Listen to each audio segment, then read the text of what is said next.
The cold that night wasn't weather. It was something alive, something that crawled along the Montana ridge and pressed itself against John Miller's cabin like it wanted inside more than he did. -30.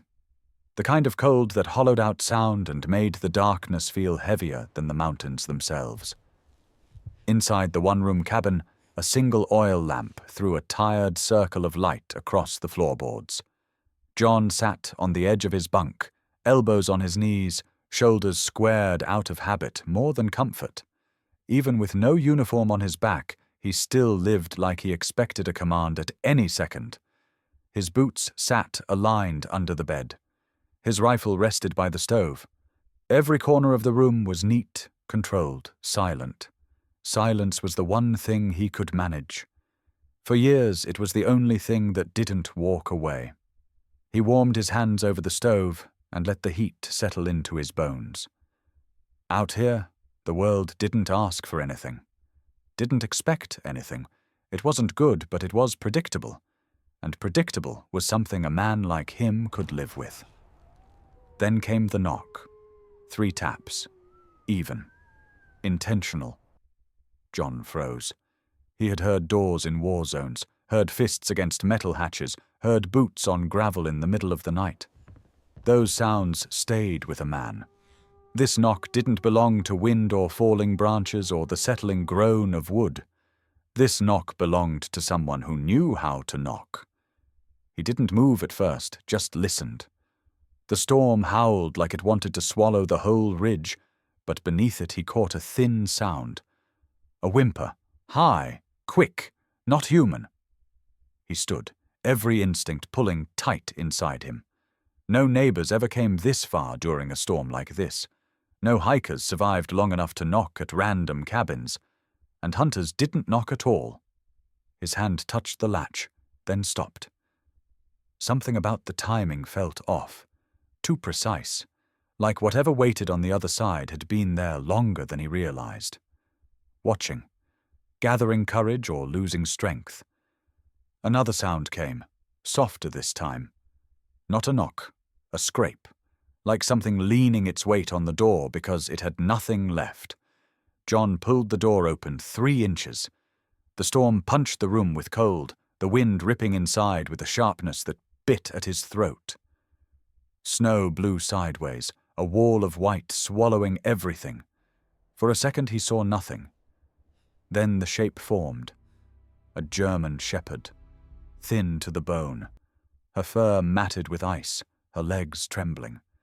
She wasn't snarling or begging. She stood the way wounded soldiers sometimes stood before collapsing, a quiet, desperate pride that held them up longer than their body ever could. 2 pups clung beneath her, barely moving, barely breathing. John's fingers tightened on the doorframe. Something in the mother's eyes hit him harder than the wind. Not fear, not relief. A question, as if she was deciding whether he was the right place, or the last place.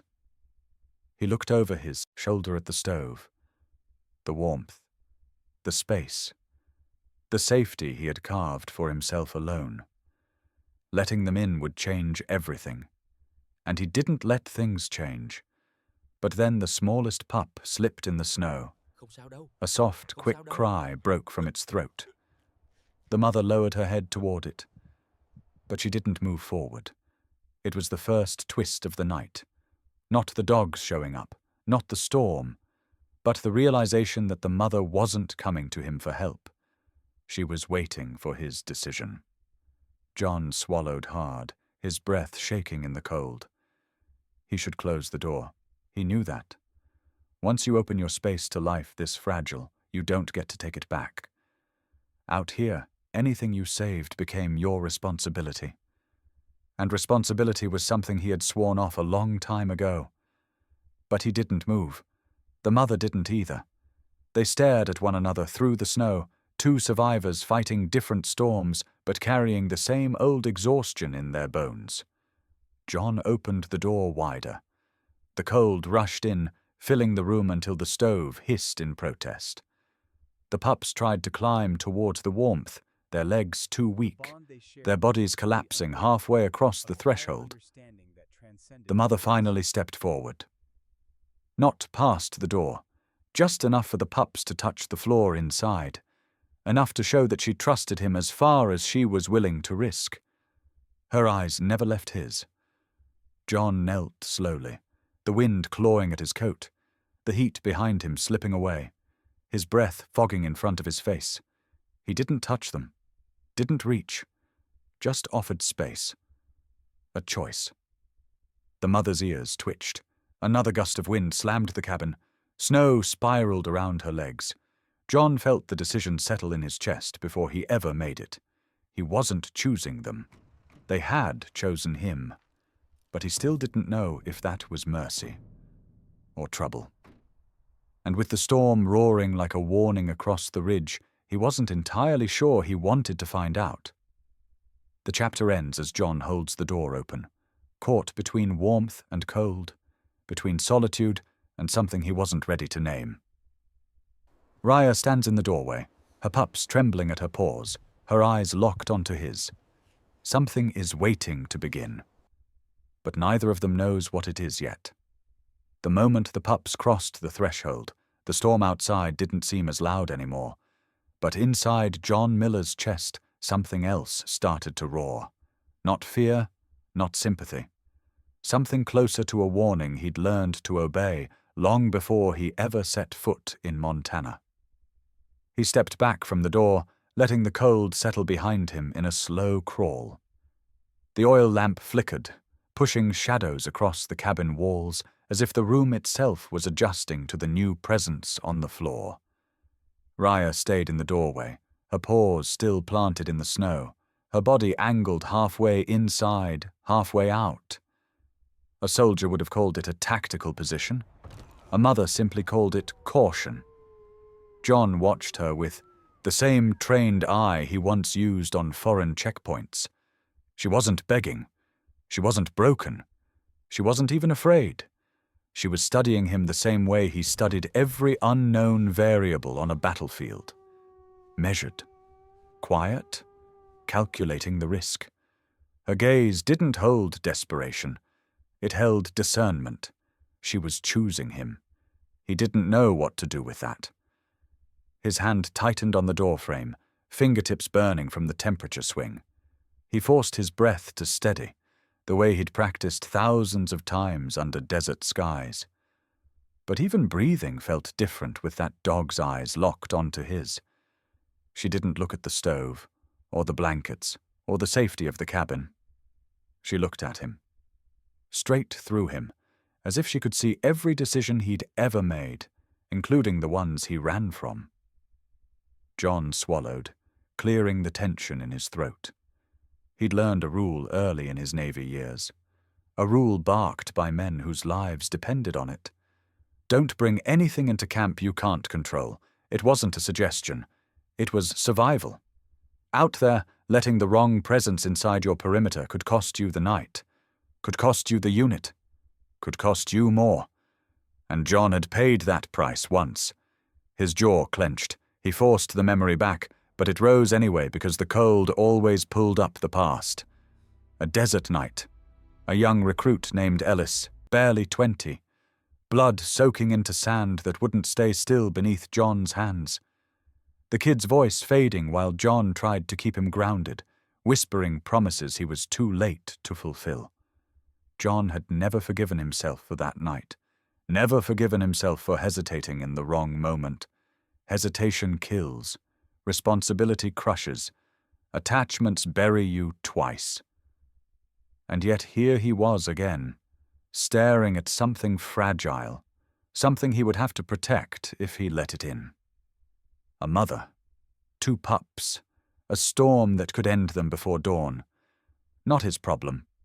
That was the line he had lived behind for years. But the truth was harder. The moment Raya placed her pups across the threshold, he stopped being a man choosing whether to get involved. He became a man who had already been chosen. John exhaled, the air shaking out of him in a fog that drifted into the cabin like another ghost he hadn't invited. His mother's voice, soft and steady, rose unbidden in his mind. He hadn't thought of her words in years, hadn't let himself. Fire shared never dies. She said it during winters when the power went out, when a single flame had to warm 3 people in a room too small for comfort. He used to hate how she said it with such trust in the world. Trust had gotten her hurt more times than he could count. But now the memory felt heavier, truer. He looked down at the pups. Their tiny chests rose in weak jumps, breath quick and thin. Their fur was stiff with ice. They didn't cry anymore, not because they were safe, but because they didn't have the strength left. He cursed under his breath without meaning to. The choice stood in front of him like a line drawn in the snow, and he didn't know which side he belonged to anymore. He opened the door wider. Not all the way, just enough. Enough to erase the ambiguity of the moment. Enough to tell Raya she could step inside, but enough to tell himself he wasn't committed to whatever came next. Raya didn't charge into the warmth. She didn't collapse at his feet. She didn't even move at first.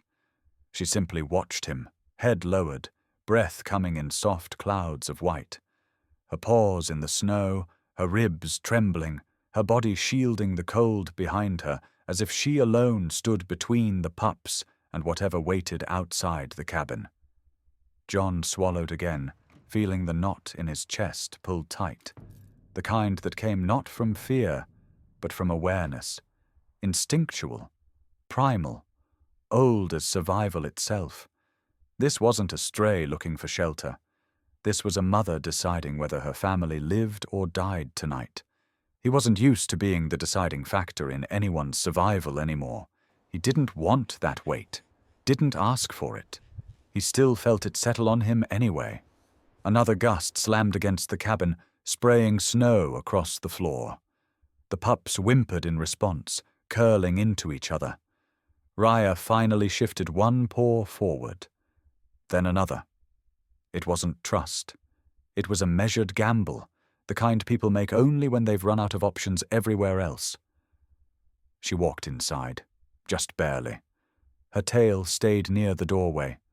Her head stayed low. But she had crossed the line. John shut the door partway behind her, not enough to trap her, not enough to close the world out, just enough to stop the wind from taking the air out of the room. He stepped back, giving her space. Her eyes tracked him the whole time. He felt the weight of that stare long after he moved. He didn't know what this meant yet.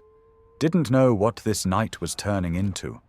Didn't know why letting them in felt less like charity and more like stepping into something he couldn't quite define.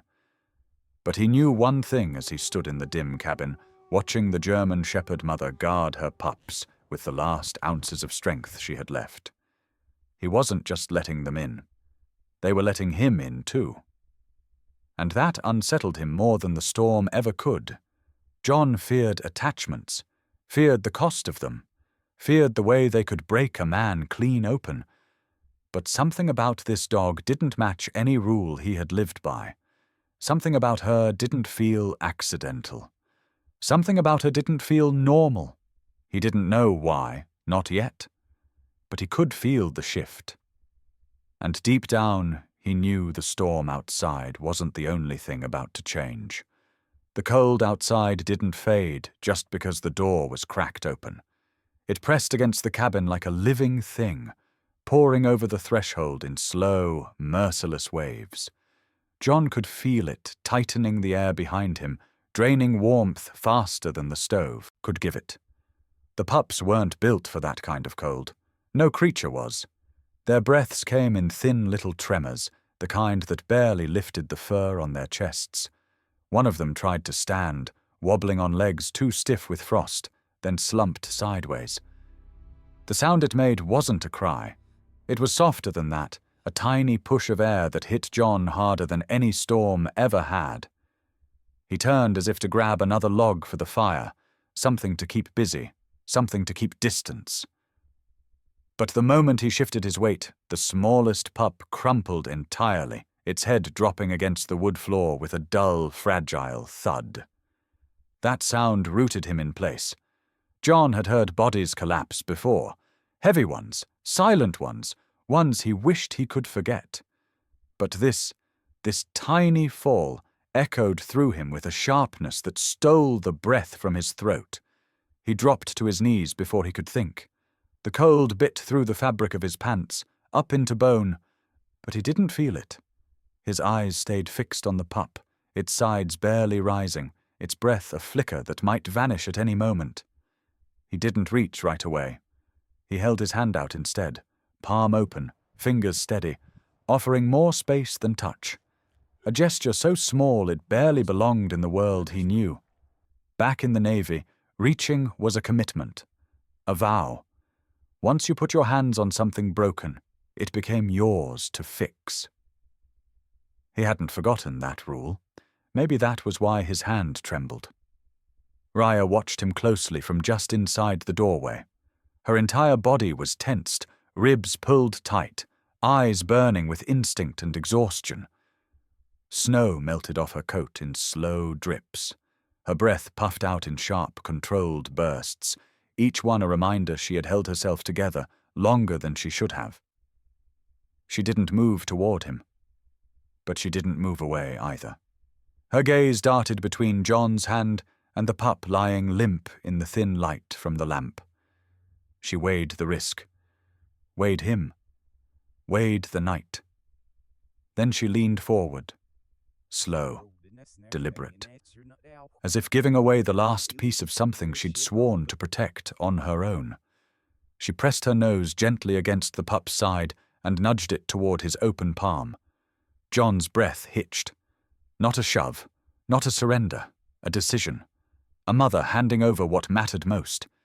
He slid his hand beneath the pup, lifting it with a care that felt almost foreign in his own fingers. The fur was shockingly cold. Too cold. His chest tightened as the tiny body curled against his warmth out of pure instinct. Raya's ears twitched. Her muscles didn't loosen, but the sharp threat in her posture eased, replaced by something wary but willing. John scooped the second pup next, then rose to his feet and backed into the center of the cabin where the firelight reached. He tucked both pups into the wool blanket by the stove, rubbing them briskly to coax heat into their small frames. Raya moved at once. She padded inside, her paws dragging, slightly, though pride refused to let her stumble. She positioned herself between him and the pups, close enough that her fur brushed his knee, but firm enough to remind him that trust wasn't hers to give freely. She didn't growl. Not this time. She only stared at him with an intensity that made the room feel smaller, warmer, and more dangerous all at once. John sat back on his heels, his breath finally catching up to him. The cabin smelled of melting snow and pine smoke, and something else, something like change. He looked at Raya, then at the pups breathing unevenly beneath the blanket, their little legs twitching as they fought to stay alive. Everything in him whispered the same truth. This was no longer a night he could walk away from. Something had crossed the threshold long before the door did. He had made a small decision, kneeling, reaching out, lifting a pup. But the weight of it pressed into him like a shift in the earth itself. The storm outside didn't matter. The cabin didn't matter. This wasn't a rescue. This was the beginning of something he couldn't name yet, something bigger than the cold, bigger than instinct, bigger than the rules he'd lived by for so many years. Raya settled against the floor, her breath mixing with the fire's warmth. She kept her eyes on him, not hostile, not soft, but changed. He felt it too. This wasn't just a storm anymore. It wasn't even just a night. It was the first step into a story neither of them expected. And deep down, John knew one thing with a clarity that cut through every memory, every scar, every rule he'd ever clung to.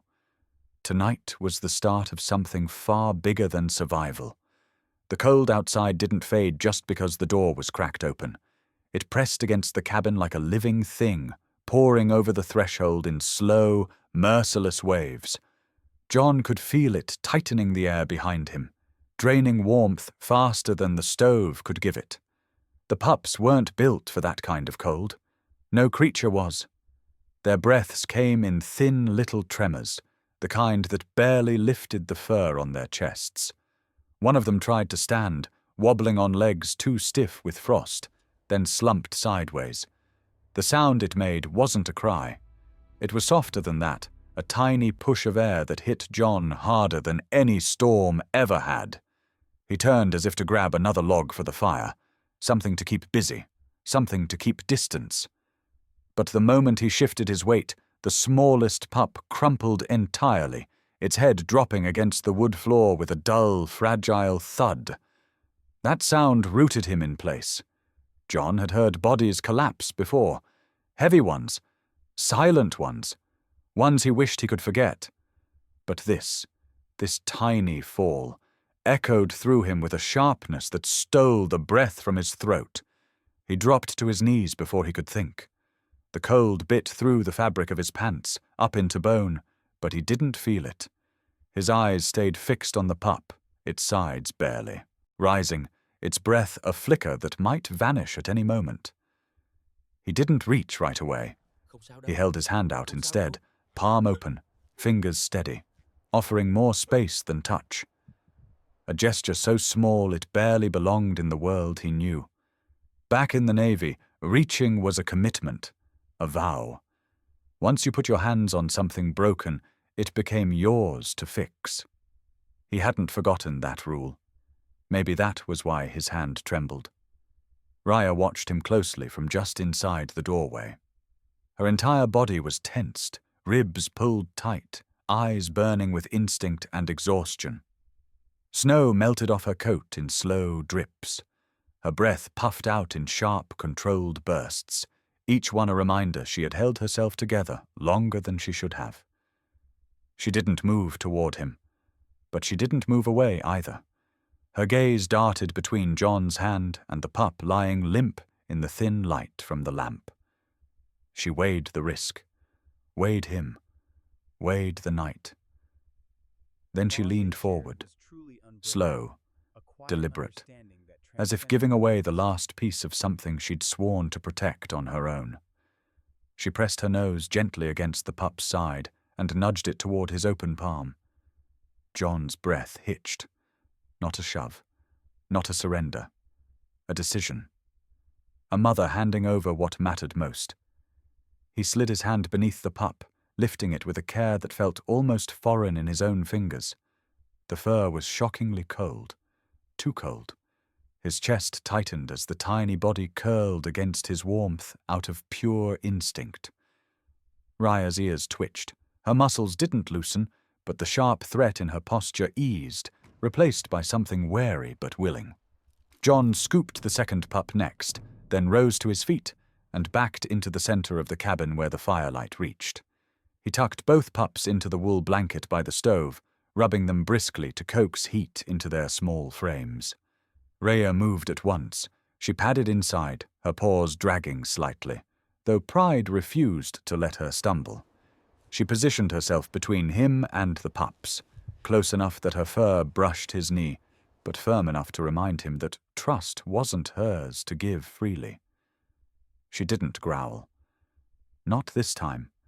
She only stared at him with an intensity that made the room feel smaller, warmer, and more dangerous all at once. John sat back on his heels, his breath finally catching up to him. The cabin smelled of melting snow and pine smoke and something else. Something like change. He looked at Raya, then at the pups breathing unevenly beneath the blanket, their little legs twitching as they fought to stay alive. Everything in him whispered the same truth. This was no longer a night he could walk away from. Something had crossed the threshold long before the door did. He had made a small decision, kneeling, reaching out, lifting a pup. But the weight of it pressed into him like a shift in the earth itself. The storm outside didn't matter. The cabin didn't matter. This wasn't a rescue. This was the beginning of something he couldn't name yet. Something bigger than the cold, bigger than instinct, bigger than the rules he'd lived by for so many years. Raya settled against the floor, her breath mixing with the fire's warmth. She kept her eyes on him, not hostile, not soft, but changed. He felt it too. This wasn't just a storm anymore. It wasn't even just a night. It was the first step into a story neither of them expected. And deep down, John knew one thing with a clarity that cut through every memory, every scar, every rule he'd ever clung to. Tonight was the start of something far bigger than survival. The storm eased toward dawn, but the kind of quiet it left behind wasn't gentle. It was dense, heavy, the kind of silence that makes a man hear his own heartbeat louder than the crackle of the stove. John moved quietly through the cabin, adjusting the blanket around the pups, checking their breaths, rubbing their paws to coax warmth back into them. Raya watched everything. Every step he took, every breath he made, every time his hand hovered too close. She didn't bare her teeth anymore, but the tension in her body stayed coiled tight, like she hadn't decided whether he was part of the solution or another threat waiting to unfold. Her amber eyes followed him with the vigilance of someone who'd learned, maybe the hard way, that trust was a currency you didn't spend twice. The pups, exhausted beyond instinct, slept in a trembling heap by the stove. Their small bodies rose and fell in uneven rhythm, sometimes faltering until John warmed them again with his hands. It wasn't much, but the tiny breaks in their breathing started smoothing out. As the heat seeped back into their muscles, their paws twitched, pressing closer to one another. John's chest tightened with something he couldn't name.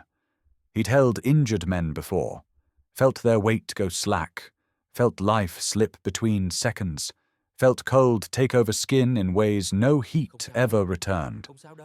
These pups were small enough to fit in one hand, yet somehow they stirred the same memory, the same helpless urgency he'd spent years burying under silence and routine. For a moment the cabin felt warm, almost safe, and that's when John's mind betrayed him. The quiet of the room, the steady burn of the stove, the faint huff of Raya's breath, split apart into another night, another cold, another silence, Afghanistan heat instead of Montana frost, sand instead of snow, a sky so enormous it made every man feel like a speck, standing on the edge of something unforgiving. John remembered the pop of rifle fire echoing against canyon walls, the scramble for cover, the dust, the metallic smell of blood mixing with the scorched dirt. He remembered Private Ellis, barely more than a kid, pressing his hand over his own wound, eyes wide with the kind of fear that never leaves a man. John had held him, whispered to him, promised him he'd be okay, even when he knew he wouldn't. Ellis's breaths had been just like the pups, shallow, uneven, fighting a losing battle. And John had been too late. He blinked hard, pulling himself back to the present, back to the stove, back to the pups whose chests were still rising, back to Raya's gaze fixed on him like she knew exactly where his mind had gone and didn't like it. He exhaled slowly, grounding himself in the room, in the now. He wasn't losing anyone tonight. Not if he could help it. The morning light crept through the frost-lined window, weak and grey. John stood and crossed to it, wiping a small circle with his palm. The glass burned with cold against his skin. That's when he saw them. Tracks, not animal, not wandering, not aimless. Boot prints? Fresh ones. They circled the cabin loosely, half covered by wind-blown snow, but not buried. Whoever had made them had been there sometime during the night. Close enough to see the smoke from his chimney. Close enough to hear the storm battering the walls. Close enough to watch without being seen. John's heart dropped into a slow, deliberate beat. He leaned closer, tracing the direction of the prints as far as the fading light allowed. They led toward the trees, then cut sharply into the woods, swallowed by darkness and drifts. No neighbor would hike through a storm like last night. Not up here, not on this ridge. So whoever it was, wasn't here for a friendly check-in. Behind him, Raya stiffened. Her ears shot up, her muscles locking into a perfect line of tension. She let out a low, simmering growl, deep, instinctive, almost vibrating through the floorboards. She'd sensed it too. John didn't reach for the rifle, but his hand hovered close to where it hung near the stove. Not out of panic, out of training, out of a certainty that something wasn't right. The cabin felt smaller suddenly, not because of fear, but because it wasn't just him anymore. There were lives inside this space now, lives that couldn't defend themselves, lives he hadn't meant to adopt, but somehow already found himself standing between. He stepped back from the window. The silence outside was suffocating in a way the storm hadn't been. Storms make noise, dangers scream their presence. But this, that empty stillness, that too perfect quiet, felt like a held breath waiting to break. Raya moved closer to the pups, curling her body protectively around them, her eyes never leaving John, as if expecting him to understand exactly what her instincts were telling her. And he did. Someone had come near the cabin, someone had watched, someone might return. John shut the frost-bitten shutter, sealing the room back into its dim warmth. But the heaviness in the air didn't lift. The mountain was calm again. Too calm. The kind of calm that reminded John of the seconds before an ambush. When wind held its breath, when birds went silent, when even the sand felt cautious. He looked at Raya. She looked back, unblinking. Nature wasn't wrong often, and this silence, it was saying something was very wrong. The knock came late in the morning, sharp and familiar enough to pull John out of the unease that had been sitting in his chest since dawn. It wasn't the careful, calculated knock from the night before. This one belonged to someone who never hid their presence, Sarah Thompson. John opened the door, and a gust of cold swept in around her. She stood bundled in heavy flannel and a wool hat, cheeks red from the wind, a basket hooked over one arm. Her breath fogged in the air as she gave him a look that wasn't quite a smile, but close enough to count in a place like this. "Didn't think you'd even hear me with that wind," she said, stepping inside like she'd done it 1,000 times. "Hope you don't mind. Storm knocked out my power again, and I figured you could use some supplies after a night like last night." She wasn't wrong. He needed coffee grounds, flour, maybe kerosene if he was lucky. But the moment her eyes landed on the blanket by the stove, where the pups were bundled in a trembling pile, Sarah froze in place. "Oh, John," she whispered. Her expression shifted. First shock, then something closer to heartbreak, and then a fierce, protective anger he'd only ever seen on the faces of people who'd lost more than they'd ever gotten back. She set the basket down carefully, almost reverently, then crouched near the pups, but kept a respectful distance. Her voice dropped to a hush. "They came last night?"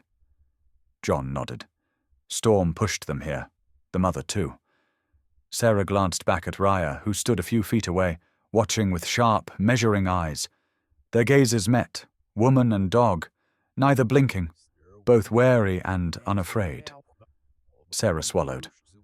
"Lord, she's a fighter." "She is," John said quietly. Sarah didn't move closer. She didn't try to touch the pups. She just stared at them with a look that held more history than he understood.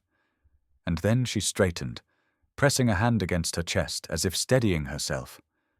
"John, you have to be careful." He stiffened. "With what?" Her jaw tightened. "More like with who?" She stepped toward the window, pulling back the curtain just enough to peer outside. "Did you see tracks this morning? Boot prints?" John's silence was answer enough. Sarah exhaled, shoulders sinking. "Then it's them." Before he could ask, she continued, her voice low and edged. "Poachers. Been drifting through these woods since early winter. Real professionals. They take elk, deer, anything with a hide they can sell, and they don't care whose land they cross to get it." Raya lifted her head. Ears pricked at the sound of a distant engine rumbling through the trees. A snowmobile, maybe. Or a truck pushing farther into the woods than anyone should in weather like this. The moment the sound touched the air, Raya's entire frame shifted. Every muscle taut, breath sharp, her body curving around the pups as if danger had stepped inside the cabin itself. John moved instinctively, toward the rifle by the stove, but Sarah reached out, touching his arm. Not stopping, just steadying. "I didn't tell you the worst of it," she said.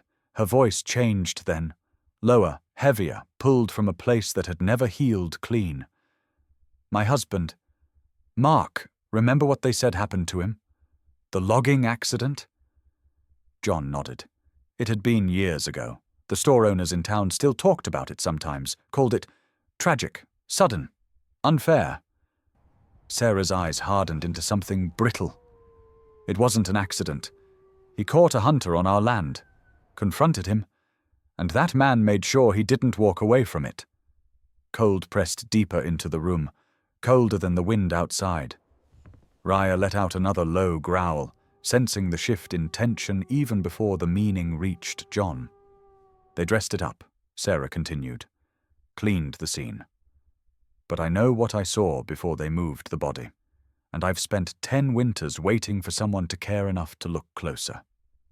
She stepped back, her boots creaking against the floor. "Those prints you saw? Whoever left them? They weren't lost. They were watching." John's jaw tightened. His hand drifted toward the window again, picturing the tracks half swallowed by snow. He felt the weight then. The pull of something he hadn't asked for and didn't want. Keeping Raya and the pups meant stepping into a danger he'd spent years avoiding. Meant choosing a fight he hadn't prepared for. Meant facing strangers who didn't knock for shelter. They watched, calculated, waited. He wasn't just taking in a mother and her pups. He was taking on everything hunting them. Sarah studied him with a knowing heaviness. "You didn't choose them," she said softly. "But they chose you. And whoever was out there last night, they saw it too." John looked down at the pups, their bodies rising and falling gently under the blanket. Raya followed his gaze, then looked back up at him with calm, steady eyes. Something inside him shifted, a click he didn't feel ready for. He wasn't a man who ran anymore. But he also wasn't a man who opened his door to trouble. Yet here trouble was. Small, cold, breathing, alive. Sarah stepped closer to the pups, her voice dropping to a whisper. Leaving them out there would have been easier, but sometimes the harder choice is the only right one. John didn't answer. He didn't need to, because the silence between all 3 of them, man, woman, and dog, had already chosen for him. The storm had eased, but the cold hadn't. It settled into the cabin the way truth settles into a man's bones when he's run from it long enough. By late afternoon, the pups had warmed enough to sleep without trembling, their breaths steadier, softer, almost peaceful. All except one, the smallest, the one that had collapsed first. John noticed it when the others shifted in their sleep, and that tiny body didn't move with them. It lay curled too tightly, its breaths shallow, like each one was a decision, rather than a reflex. When he touched its side lightly with 2 fingers, the fur felt colder than it should. Too cold. "Not again," he whispered before he could stop himself. Raya lifted her head instantly. She had been resting, truly resting, for the first time since she'd stepped inside the cabin. But now she was up, ears raised, her gaze sharp and focused on the pup lying limp in John's palm. He picked the pup up, cupping it carefully in both hands. Its body was limp, its head lolling against his thumb, breath barely brushing his skin. No, not like this. He set the pup near the stove, grabbing the wool blanket and rubbing the tiny chest in small, firm circles. Not rough, not frantic, but with a precision born from memory. Muscle memory he hadn't used since a battlefield thousands of miles away. "Come on, kid, breathe." His voice cracked on the last word. Raya moved closer, her paws soundless on the cabin floor. She didn't growl this time, didn't stand between him and her young. She simply lowered herself beside him, her nose inches from the pup's fur, her breath hitting it in warm puffs. She was helping. She trusted him. John rubbed faster, warming the pup's legs, its belly, the fragile ribs beneath his palms. He tilted its head, trying to coax a deeper breath into those weak lungs. A tiny gasp escaped the pup, so faint he almost missed it. He froze, then did it again. Steadier this time, a hitching inhale that trembled through its whole body. "There you go. Come back to me." The words came out like prayer, but John didn't pray anymore. Hadn't since the desert, since the night the sky lit up and he held another life in his arms, whispering similar words that hadn't been enough. Duke. The name hit him harder than the cold ever could. Duke, the military canine they'd all relied on. Duke who had taken shrapnel shielding his unit. Duke who had died in John's lap while the medics tried to save what couldn't be saved. John had promised Duke then, promised him something he'd never said out loud to anyone since. "No one gets left behind, not on my watch." He swallowed hard, rubbing the pup faster, willing heat back into the small, fragile body. Raya watched him, her eyes flickering with something beyond instinct, something like recognition.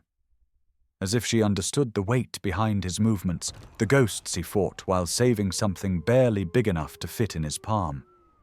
The pup finally let out a weak whimper. John's breath broke out of him in a shaky exhale. "That's it. Stay with me." He pulled the pup closer to his chest, letting his own body heat sink into it.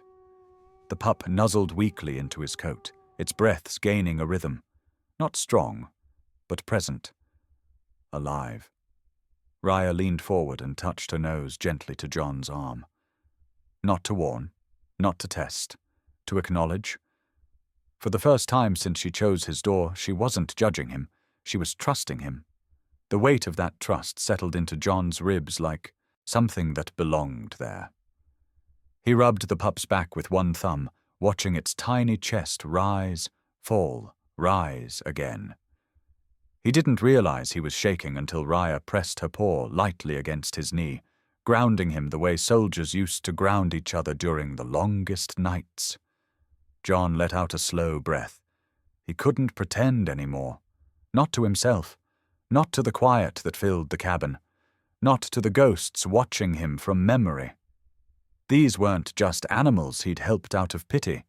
He had crossed the line the moment he'd knelt in the snow. A small decision, yes, but the kind that rewrites a man's life in ways he doesn't see until the world shifts under his feet. He wasn't letting them go. He wasn't stepping back.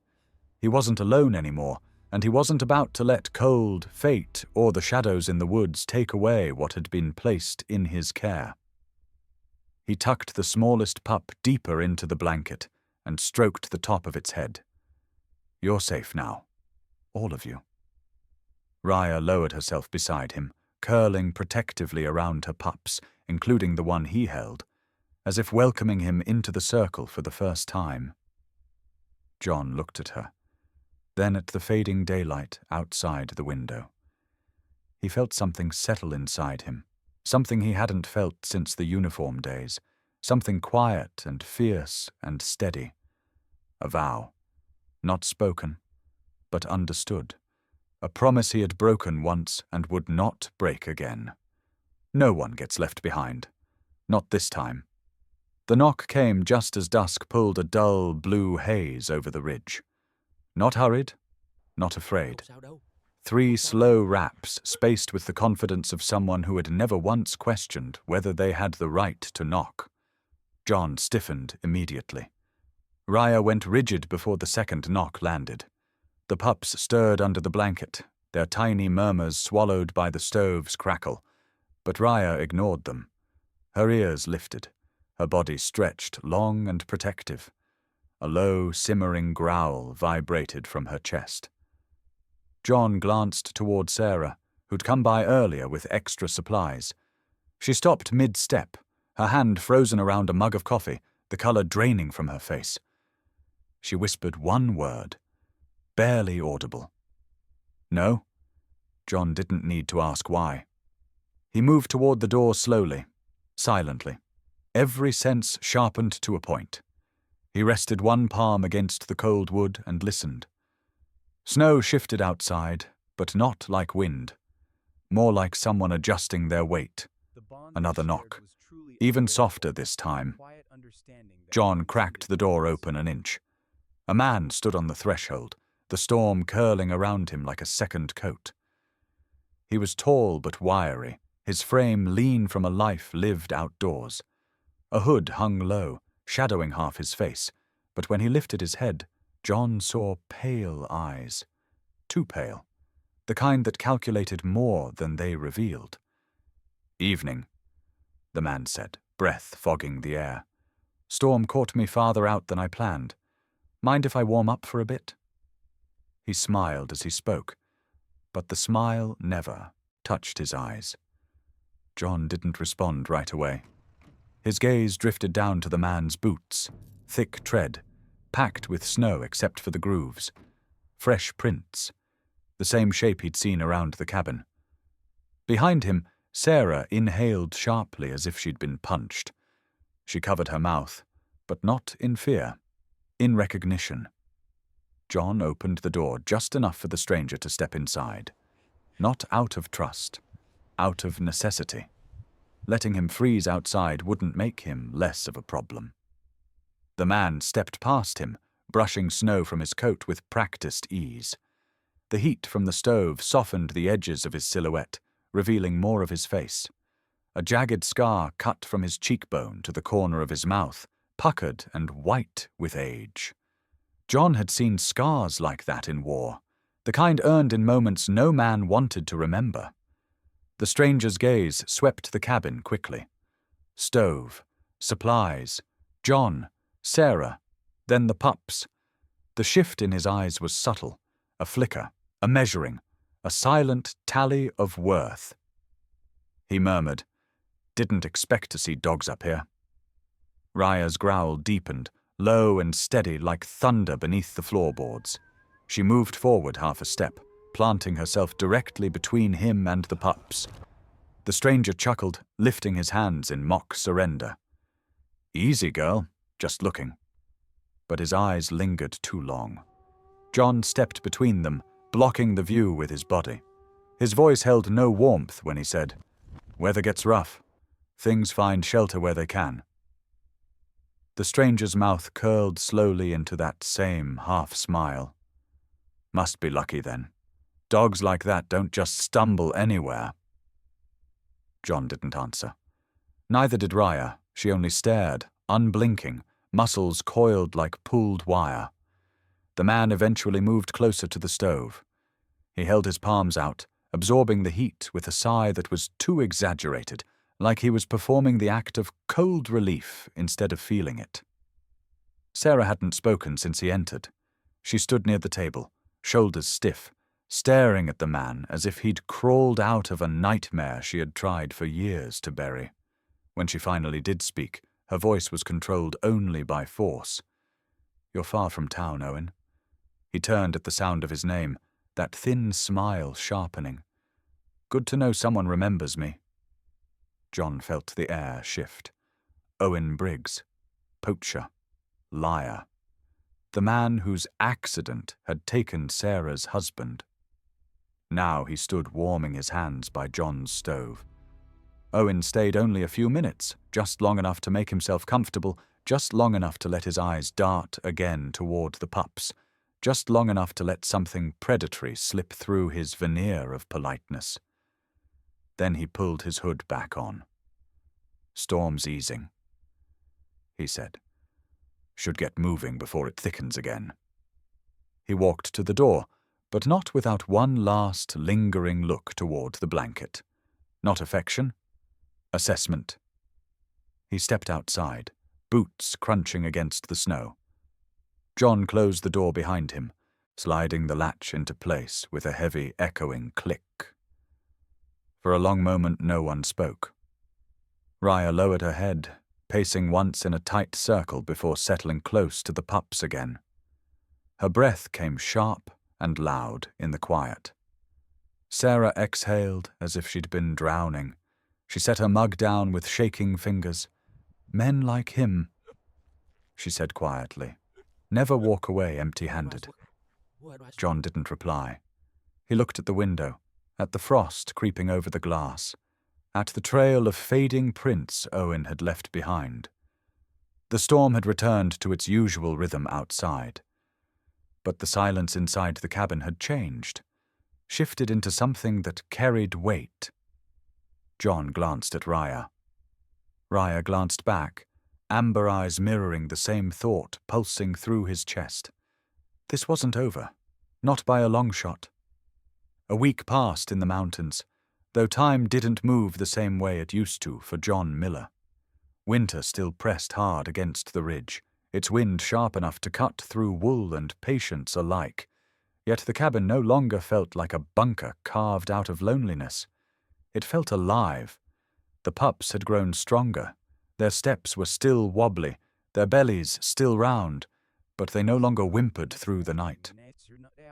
They played now, tiny paws slapping against the wool blanket, soft barks trying to imitate the firmness of Raya's voice. Their chaos filled the cabin with sounds John hadn't realized he'd missed. The scrapes of claws, the tumble of bodies, the squeaks of life insisting on being heard. Even Raya looked different. The gaunt lines of starvation had softened. Her coat, once matted and dull, now carried the faint sheen of health. She still watched every move John made, still positioned herself between him and the pups whenever something startled her. But there was a looseness in her stance now, trust blooming slow but steady, like embers finally catching. John felt the difference in himself most of all. The cabin didn't echo anymore when he moved. He used to live in patterns, checking the stove, pacing the floor, sharpening his knife only because silence made him uneasy. But now his routines changed. His mornings began with feeding pups before feeding himself. His nights ended with checking their breathing before blowing out the lantern. The weight in his chest, one he'd carried since Afghanistan, felt lighter. Not gone, but softened. Sarah came by more often, too. Not every day, not with expectations. She'd knock gently, carrying jars of broth, extra blankets, or just news from the valley. She'd sit at the table while John fixed small repairs around the cabin, or she'd kneel beside Raya, offering gentle words even if the dog only accepted them with guarded silence. It wasn't romance. Not even close. It was something more grounded. Two people who understood loss and quiet endurance finding comfort without asking for more than the moment allowed. One late afternoon, John rummaged through an old storage box he hadn't touched in years. Dust rose in soft clouds, drifting through the dim light of the cabin. Beneath folded letters and a battered field journal, he found it. A collar, a worn leather band. The brass tag scratched and faded. Duke, USMC. John sat there for a long while, the collar resting across his palms like a memory that refused to stay buried. Duke had been more than a military canine, more than a partner. He'd been family in a place where family was often the first thing death took away. Losing Duke had carved a hollow space in John that he'd never dared fill again. Until now. He stood and crossed the room quietly. Raya lifted her head the moment he approached, ears alert, eyes following the small object in his hand. He didn't try to put it on her. He didn't force anything. He simply placed the collar gently on the floor beside her bedding. Raya stared at it, then at him. "Your family," John said, the words steady but rough at the edges. "Whether you want to be or not, I guess." She didn't move for a moment. Then she dipped her nose toward the collar, nudging it once with a soft exhale. Not acceptance, not surrender, but acknowledgement. A beginning. John swallowed hard. Outside, the wind shifted, less howl, more whisper, but the cabin remained warm. The pups tumbled over each other until Raya gently rolled them back into a pile with a nudge of her paw. It was peaceful. Almost too peaceful. Just before dusk, John stepped outside to gather wood. The cold bit at his cheeks instantly. The snow had firmed under a week of storms, the horizon washed in silver-blue light. Then he saw them. Tracks. Boot prints again, leading from the trees toward the cabin's clearing. Not fresh enough to still steam in the frigid air, but not old enough to be fully softened by drifting snow. John followed the line with his eyes. The tracks veered around the cabin, then disappeared into the timberline. He crouched and touched one of the prints, heavy, deliberate, watching, the same pattern he'd seen days before. John straightened slowly, tension pulling across his shoulders like a drawstring. Owen Briggs had been close again. Maybe last night. Maybe this morning. Maybe just long enough to make sure the pups were still here.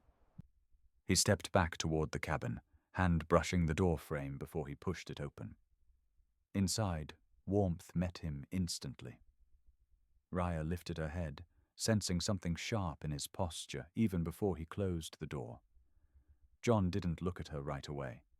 He stared at the collar she'd nudged, then at the pups, then at the frost crawling over the window. Family wasn't quiet. Family wasn't safe. Family made you a target. He finally met Raya's amber eyes. "It's not over," he murmured. She didn't growl. She just watched. And that was enough to confirm what he already knew. Winter was long. Owen was patient. And the ridge was about to test them all again.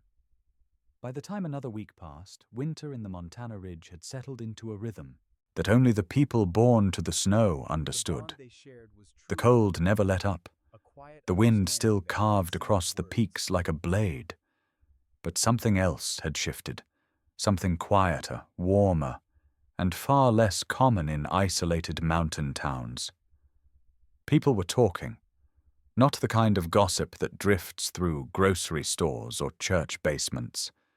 This was the slow, deliberate talk of a community that rarely spoke unless something mattered. And somehow, news had traveled across miles of snow-packed road, through pine forests and frozen creeks, until it reached every porch and wood stove in the valley. John Miller, the man they once whispered about, the Navy veteran who lived alone on the northern ridge and spoke to no one, had taken in a half-frozen German shepherd and her pups in a storm that would have killed most living things. Sarah Thompson had told only a few neighbors, not out of excitement, but out of simple human awe. She never dramatized the story. She didn't need to. The truth itself carried weight. A mother dog surviving at 30 below, 2 pups clinging to her ribs, a man who had once chosen solitude choosing, for the first time in years, not to walk away. By the 3rd day, folks began showing up. Not in crowds, mountain people didn't do crowds, but in quiet, thoughtful visits. Harold Quinn, the retired fire chief, brought a bundle of old wool blankets. "Had these in storage," he said gruffly, avoiding eye contact. "Thought the little ones might chew on something warmer than your socks." Bethany Green, who ran the feed store, drove all the way up with 2 bags of puppy kibble and a bottle of vitamins. Saw Sarah at the co-op. she murmured. "Figured you might need these more than the shelf did." Even Pastor Whitman, who rarely climbed this high in winter, trudged up with a tin of stew and a soft smile. "Miracles don't always arrive clean," he said. "Sometimes they crawl to your doorstep." John thanked them all with the kind of awkward, stiff nod a man gives when gratitude feels too big to fit in his throat. He wasn't used to this many footsteps around his cabin. He wasn't used to voices drifting through his clearing that weren't echoes of memories. Some part of him wondered if it was temporary, curiosity dressed as kindness. But the way they looked at Raya told him otherwise. They didn't see a stray. They saw a survivor, the German shepherd who had faced down a Montana blizzard and refused to die. Her story spread like the kind mountain folks held on to, the kind that reminded them that resilience wasn't fancy, wasn't poetic, wasn't grand. It was quiet. It was teeth gritted in snow. It was a mother shielding her young at 30 degrees below zero. Raya had unknowingly become a symbol of loyalty, of grit, of the stubbornness required to live in a place where storms didn't negotiate. And in becoming that symbol, she'd changed how people looked at John, too. For the first time in years, someone left a basket of food on his porch. Someone else split a stack of firewood and stacked it against his wall.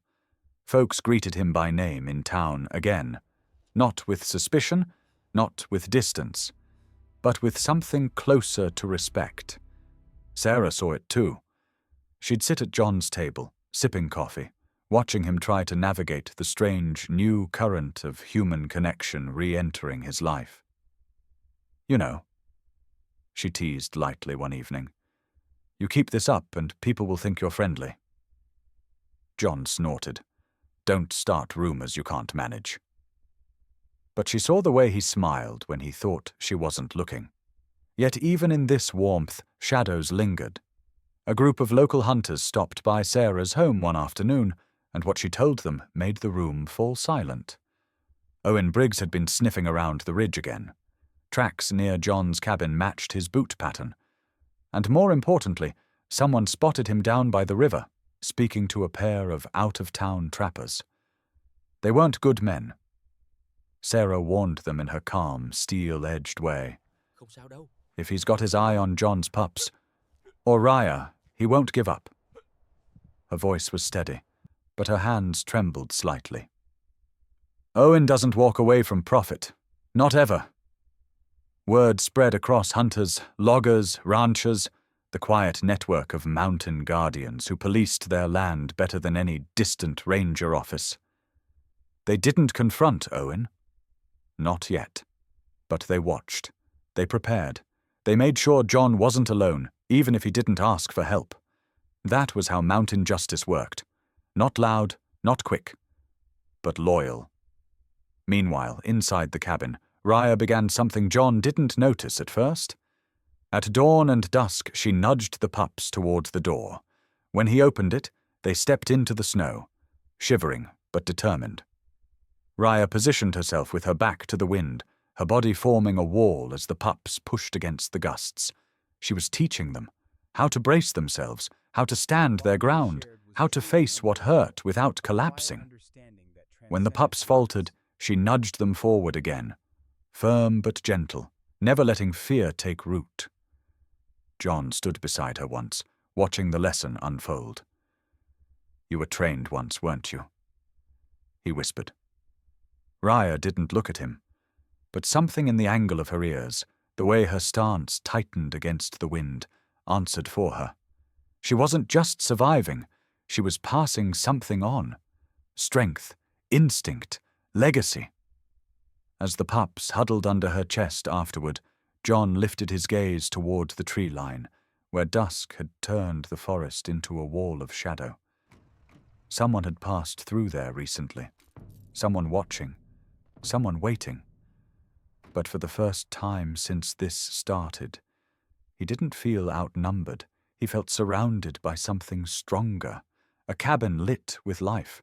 A mother dog with the soul of a soldier. a community gathering at his back.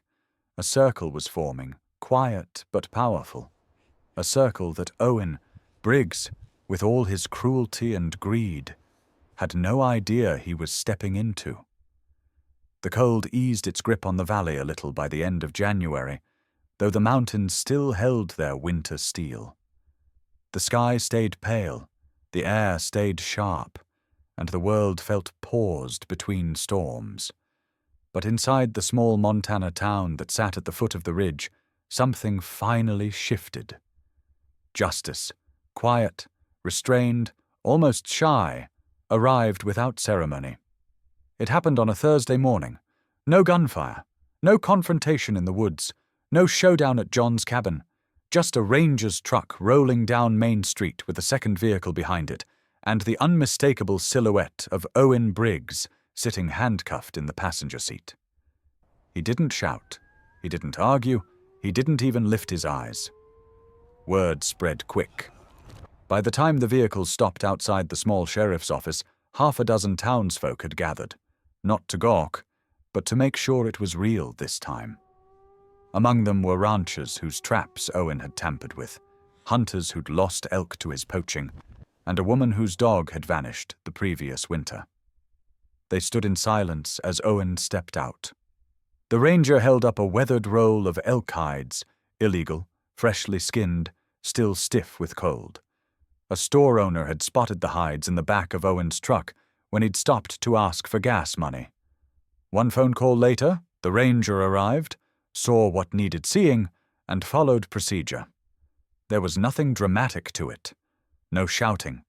No last-second escape attempt. Just consequence. For a man who had hurt so many lives and taken so many lives without remorse, it was almost anticlimactic. But that was how justice often arrived in places like this. Quiet, steady, and without applause. A kind of justice that didn't need revenge to feel complete.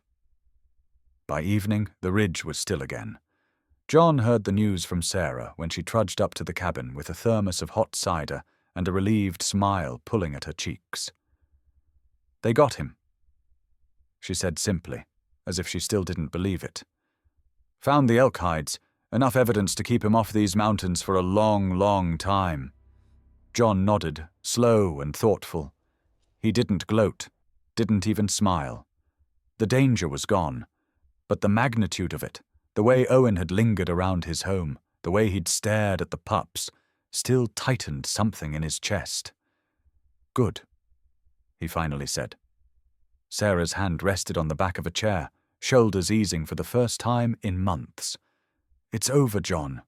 Really over." He didn't answer right away. Part of him didn't know how to accept peace when it came so softly. But when Raya padded across the room and nudged his hand with her nose, the final thread of tension loosened. Later that evening, after Sarah headed home and the fire inside dimmed to a warm red hush, John stepped onto the porch. The cold bit at his skin, but he let it. The sky above him stretched clear, sharp, with stars. The world felt huge, but for once, not empty. Raya followed him out. She moved quietly, her steps sure, her breath forming soft clouds. Then she sat beside him, pressing her weight gently against his leg. Her head rested across his thigh, an act so simple and instinctive that it struck him deeper than anything she'd done before. One of the pups tumbled out behind her, then another, and another until a cluster of warm, clumsy bodies piled at his boots. Snow clung to their fur, their tails sweeping little half-moons across the porch. John didn't speak. He didn't need to. The silence wasn't the hollow kind he used to live with. It was full of breath, warmth, belonging. A kind of silence that made space rather than closing him in. He realized then, fully, deeply, that he had misread the entire story from the beginning. He thought he'd saved Raya from the storm. He thought he'd pulled her and her pups back from the edge. He thought he'd been the one offering a place to live. But he'd been wrong. She had been the one who stepped across his threshold. She had been the one who broke through his long, self-built isolation. She had been the one who reminded him how to care, how to feel, how to choose connection over fear. He whispered the truth aloud, voice low. "You saved me too." Raya shifted, her breath warm against his leg, as if she already knew. The wind softened. The ridge grew quiet, and for the first time in years, John Miller didn't feel like a ghost in his own life. He felt here, present, needed. A man with a family he never expected. As the pups curled around his boots and Raya leaned into him, the cabin window glowed behind them, a small, steady lantern in the vast cold. And the story settled into its final breath. Many people who hear stories like this say it reminds them of someone who once saved them too, sometimes without a word. If you've ever been saved quietly, gently, or in a way no one else noticed, tell your story below. Someone out there might need to hear it.